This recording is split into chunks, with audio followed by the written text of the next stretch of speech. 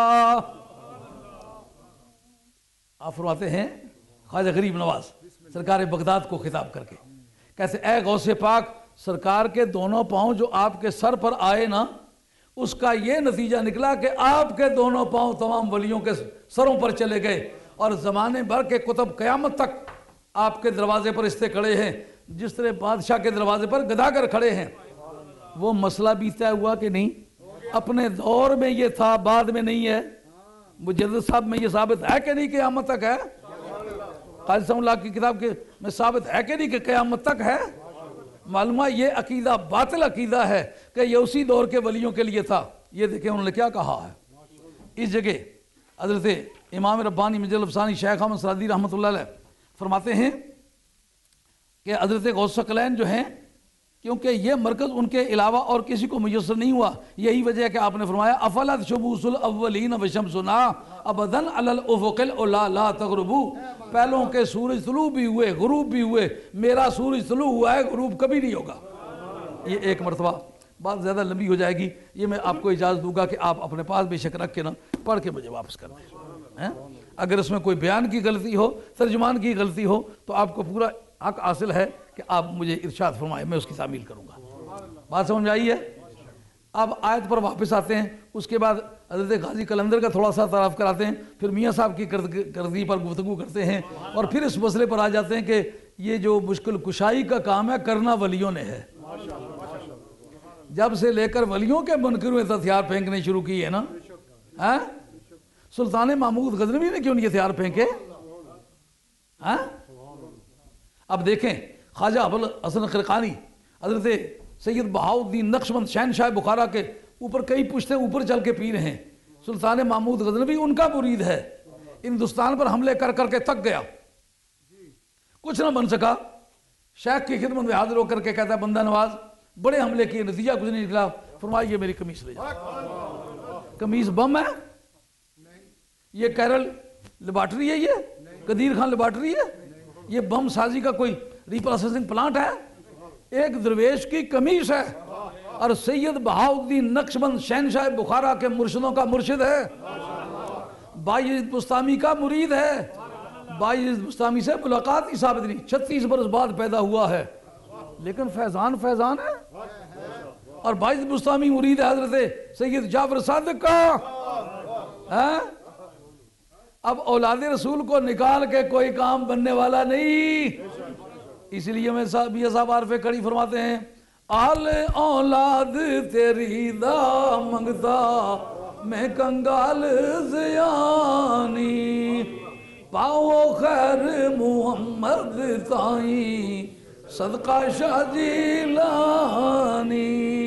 کہتے ہیں یہ میری قمیص لے جاؤ, جا کر کے پھینکو, وقت مشکل آ پڑے یہ قمیص رکھ کے دعا مانگو. جو سومناتھ کے مقام پر آپ نرغے میں بند ہو گئے, چاروں طرف سے غیر مسلموں نے آپ کو نرغے میں لے لیا, محاصرہ ہو گیا, اب جان کے لالے پڑے. اس وقت اس مرد خدا کی قمیص سامنے رکھ کے کہا مولا کریم جس تیرے لاڈلے دوست کی قمیص میرے سامنے پڑی ہے اس کی برکت سے ہندوستان فتح کر دے. کہا دشمن حملہ کر کے آ گیا, ہمارے ساتھیوں سے ہتھیار چھیننے کی پوزیشن میں پہنچ گئے, اب لڑ کے مر جائیں تو دوسری بات ہے, چارہ کچھ نہیں تھا. دشمن خود بخود بھاگا, سر پہ پاؤں رکھ کے بھاگ رہا ہے, اور پوچھا یہ تلوار کی کاٹ ہے؟ کہا تلوار کی کاٹ نہیں, ایک مرد خدا کے شمشیر کی وار ہے. مشکل کشائی کی کہ نہ کی؟ نہیں فقر و سلطنت میں کچھ امتیاز ایسا, یہ سپاہ کی تیغ بازی وہ نگاہ کی تیغ بازی. جب سے لے کر ولیوں کے منکر ہوئے ہیں اس وقت سے لے کر ہتھیار پھینکنے شروع کیے ہیں, وگرنہ مسلمان ہتھیار پھینکواتا چلا آیا, پھینکنے کا عادی نہیں تھا. قرآن مجید نے کیا بات کہی, اب ذرا غور کریں. جو علماء کرام ان سے خاص توجہ کا طلبگار ہوں گا. اس کے سوا کوئی تمہارا کارساز نہیں. کون کون؟ اللہ, رسول اللہ اور صحیح عقیدے والے. جس وقت محصور کے اندر ایک اور داخل کر دیا تو قصر باطل ہو جاتی ہے نا. معلوم ہے ان کے سوا اگر تم کسی کو مشکل کشا سمجھو گے تو اس آیت کے منکر ٹھہرو گے. اللہ کا نام لیا کہ تمہارا کارساز صرف اللہ ہے, وہ تو ٹھیک ہے, پتہ چل گیا. رسول کا نام محمد تھا صلی اللہ علیہ وسلم, محمد نام کیوں نہیں لیا؟ اس میں قاعدہ, جو فنی کتابیں پڑھی جاتی وہ اس مقصد کے لیے پڑھی جاتی کہ آپ اب ایک آدمی ہے وہ سارا دن اسی کا وظیفہ کرتا ہے, اس کو کیا پتا ہے میں کیا پڑھ رہا ہوں. اس جگہ ایک عالم کی ضرورت پڑے گی جو صرف ترجمہ اور تفسیر جانتا ہے, اس کو کیا پتا یہ کیا بات ہے. اس جگہ لفظ رسول محل استدلال ہے. اس جگہ ایک قاعدہ ہمارے اسلامی جورسپروڈنس کا ہے کہ جس وقت کوئی حکم لگے, کسی حکم کی نسبت ہو کسی شے کی طرف, وہ کلمہ ایسا ہو جو کسی سے بنا ہوا ڈیریویٹو ہو, مشتق ہو, کسی اور کلمے سے بنا ہوا ہو, تو پھر وہ کلمہ ہی صرف مراد نہیں ہوگا بلکہ اس کا مادہ اشتقاق تلاش کرنا پڑے گا. جیسے کہ قاتل کو پھانسی دو, تو قاتل کا مادہ اشتقاق کیا؟ قتل. معلومہ قتل جو ہے وہ وجہ پھانسی ہے. جس جگہ بھی کوئی قتل کرے گا خواہ قاتل اس کا نام نہ بھی ہو تو پھر بھی وہ پھانسی ہے, کیونکہ وجہ پائی گئی. سمجھا کی بات؟ یہاں یہ بتایا لفظ رسول کیوں ہم نے استعمال کیا. محمد استعمال کر سکتے تھے, کہا نام مراد نہیں ہے, کام مراد ہے. کہا وہ کیا؟ رسول کہا ہے. یعنی مشکل کشائی کا تعلق لفظ محمد سے نہیں ہے بلکہ رسالت کے ساتھ ہے. مادہ اشتقاق اس کا کیا ہے؟ رسالت. یہی مشکل تھی نا, اسی وجہ سے میں بیٹھا ہوا وہاں تھا, مجھے یہ تجربہ ہوتا رہا ہے زندگی میں. مادہ اشتقاق کیا ہے؟ رسالت. معلومہ مشکل کشائی کا تعلق رسالت کے ساتھ ہے. کیا مطلب؟ یہ دیکھیں گے کہاں کہاں کا رسول ہے. جہاں جہاں کا رسول ہے وہاں وہاں کا مشکل کشا ہے. دیکھنا ہوگا کب تک رسول ہے. پہلا پتہ چل گیا ہر جگہ وہ رسول ہے. ہر جگہ وہ رسول ہے تو پھر ہر جگہ مشکل کشا ہے. آئی بات خیال میں؟ بے شک مدینہ طیبہ میں تشریف رکھتا ہو لیکن رسول اس جگہ بھی ہے کہ نہیں؟ اگر اس جگہ بھی رسول ہے جیسا کہ وہ واقعہ ہے تو پھر معنی یہ بنے گا کہ یہاں بھی مشکل کشائی وہ کرے گا. اگر اس کو پتہ ہی نہ ہو تو مشکل کشائی کون کرے گا؟ سمجھ گئی بات؟ جی یہ کس دور میں مشکل کشا ہے؟ کہ جس دور کا وہ رسول ہوگا اس دور کا مشکل کشا ہوگا. کہ رسول تو ہر دور کا ہے. کہ رسول ہر دور کا ہے تو مشکل کشا ہر دور کا ہے. دیکھنا ہوگا یہ کس کا رسول ہے. کہ ہر ایک کا رسول ہے. کہ ہر ایک کا رسول ہے تو ہر ایک کا مشکل کشا ہے. کب تک مشکل کشا رہے گا؟ کہ جب تک رسول رہے گا. وہ رسول دنیا میں بھی ہے, رسول قبر میں بھی ہے, رسول قیامت میں بھی ہے. اس کا مطلب مشکل خواہ دنیاوی ہو, خواہ برزخی ہو, خواہ قیامت سے تعلق رکھتی ہو, ایک ہی جھٹکے سے سب مشکلیں پار. سمجھ آ گئی بات؟ والذین آمنوا الذین, اور وہ مشکل کشا ہیں جن کا عقیدہ صحیح ہے. یہ عقیدہ صحیح والے تو ہر دور میں پیدا ہوتے رہیں گے.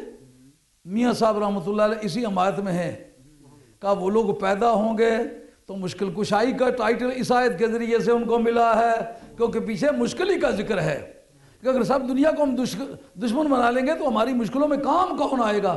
کہا یہ اگر کام آ بھی سکتے ہو تو دشمنان دین تو تمہارے کام نہیں آئیں گے. تمہارے کام بنانے والا خدا ہے, اس کا رسول ہے, سچے عقیدے والے لوگ ہیں. اس لیے ہم کہتے ہیں بدعقیدہ آدمی پر بھروسہ مت کرو. بدعقیدہ تو رسول کا وفادار نہیں, باپ کا کس طرح وفادار ہوگا؟ میاں صاحب فرماتے ہیں مردانو کوئی یاد کریں دا آؤ کیسا کہ ویلے, مرد ونگارے کدی نہ ہارے وانگن شیر مرے لے. اب بات اس نتیجے پر آپ پہنچی ہے کہ مشکل کشائی کا معاملہ عقیدہ صحیحہ اور اعمال صالحہ سے تعلق رکھتا ہے. حضرت ابو الحسن قرقانی رحمۃ اللہ علیہ کی قمیص نے جو یہاں حالات بدلے تلوار سے بدلے کہ عقیدہ صحیحہ اور اعمال صالحہ سے بدلے. غوث الثقلین نے جو ڈوبا ہوا بیڑا تارا ہے وہ کسی ملاح کے ذریعے سے تیرایا ہے یا کہ عقائد صحیحہ اور اعمال صالحہ؟ اگر اس کی ترقی کا ذریعہ عقیدہ صحیحہ ہے اور اعمال صالحہ ہے تو اس کا مطلب قیامت تک وہ ولی پیدا ہوتے رہیں گے. اب جو آدمی کہتا ہے میں بھی قرآن ہی پڑھتا ہوں, میں بھی حدیث ہی پڑھتا ہوں, ہم کہیں گے تمہارے عقیدے کے ولی کتنے کہاں ہیں وہ؟ اگر تم وہ قرآن پڑھ رہے ہو جس کا ذکر قرآن میں ہے, اس کے عقیدے کا تو کام ہے وہ ولی پیدا کرتا ہے. وہ قادری ہیں تو ہمارے, چشتی ہیں تو ہمارے, نقشبندی ہیں تو ہمارے, سہروردی ہیں تو ہمارے, تمام ثلاثے اولیاء اللہ ہیں تو ہمارے. تمہارا اس میں کیا ہے؟ اسی سلسلے کی ایک کڑی حضرت پیر شاہ غازی قلندر رحمۃ اللہ علیہ. یہ خاندان آوان سے ان کا تعلق ہے. جو باغ علی دا او گل لالا جو فرمایا ہے نا, حضرت حیدر کرار کی غیر فاطمی اولاد جو سید نہیں کہلا سکتی, سید صرف اولاد فاطمہ ہے, اس کے سوا کوئی قوم سید نہیں کہلا سکتی. اور اس پر طبرانی کی وہ حدیثیں اور دوسری کتب سیاح کے اندر یہ احادیث موجود ہیں کہ سرکار نے فرمایا اے علی یہ میری خصوصیت ہے, ہر بیٹے کی نسب اس کے باپ کی طرف منسوب ہوتی ہے سوائے اولاد فاطمہ کے. آپ کی باقی بیٹیاں بھی ہیں لیکن نام نہیں لیا. اس کا مطلب امام طبرانی کہتے ہیں اگر باقی بیٹیوں کی اولاد ہوتی اور وہ زندہ رہتی پھر بھی وہ سید نہ ہوتے. کیوں کہ یہ خصوصیت صرف اولاد فاطمہ کے بارے میں سرکار نے فرمایا یہ میری خصوصیت ہے کہ میری اولاد اللہ نے اے علی تیری پشت میں رکھی ہے جس کا ظہور بطن فاطمہ سے ہوگا. اس کا مطلب یہ دو قیدیں ہیں, اولاد میری ہوگی پر وہ جس میں تو بھی شامل ہو علی بھی شامل ہو وہ میری اولاد ہے. جب یہ جملہ آپ نے فرمایا اس وقت آپ کی تینوں بیٹیاں باقی زندہ تھی اور تینوں داماد بھی زندہ تھے اور اس وقت ان کی اولاد بھی تھی. اس کے بعد اولاد کسی کی بھی آگے نہیں چلی, اولاد صرف حضرت سیدہ فاطمہ کی چلی. مگر حضرت بگا شیر ولی رحمۃ اللہ علیہ کے مرشد پاک غازی قلندر جو ہیں, ان کے بارے میں جو میاں صاحب نے کہا باغ علی دا او گل لالا, وہ جن لوگوں نے بعد میں کچھ یہ کوشش کی کہ ہم ان کے اولاد ثابت ہو جائیں, کسی نے کہا جناب وہ گجر تھے, کسی نے کہا وہ سید تھے, لیکن یہ سارے دھندے ان کو وہاں کی گدی پر قبضہ کرنے کے لیے تھے. اصل میں وہ حضرت حیدر کرار کی غیر فاطمی اولاد ہے اور وہ مرید حضرت سید علی امیر محمد رحمۃ اللہ علیہ کے, اور وہ مرید اور صاحبزادے حضرت مقیم بادشاہ رحمۃ اللہ علیہ کے. اور حضرت مقیم شاہ بادشاہ رحمۃ اللہ علیہ اپنے والد بہاول حق شیر قلندر رحمۃ اللہ علیہ کے سے بیعت نہیں ہو سکے, موقع پر موجود نہیں تھے, کہیں باہر گئے ہوئے تھے.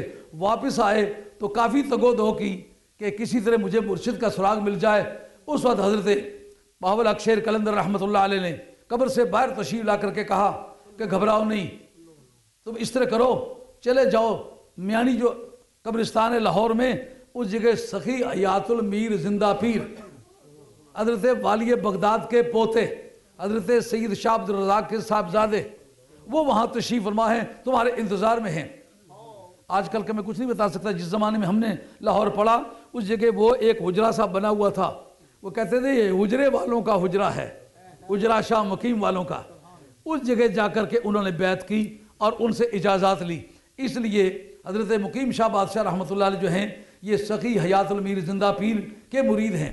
اور بری شاہ لطیف صاحب رحمۃ اللہ علیہ کے بارے میں موجودہ تذکرہ نگار یہ لکھتے ہیں کہ وہ حضرت مقیم شاہ بادشاہ کے مرید ہیں, اور کچھ لوگوں نے یہ لکھا ہے کہ وہ بھی ان کے ساتھ ہی بیعت ہوئے تھے, وہ پیر بھائی ہیں بری شاہ لطیف صاحب رحمۃ اللہ علیہ. اب اگر کوئی بری شاہ لطیف کا ماننے والا کہے جناب وہ ولی ہیں پر شیعہ ہیں, ہم کہیں گے وہ مرید جو اپنے شیخ کی مخالفت کرے اس کو فیضان ولایت ہوتا ہے؟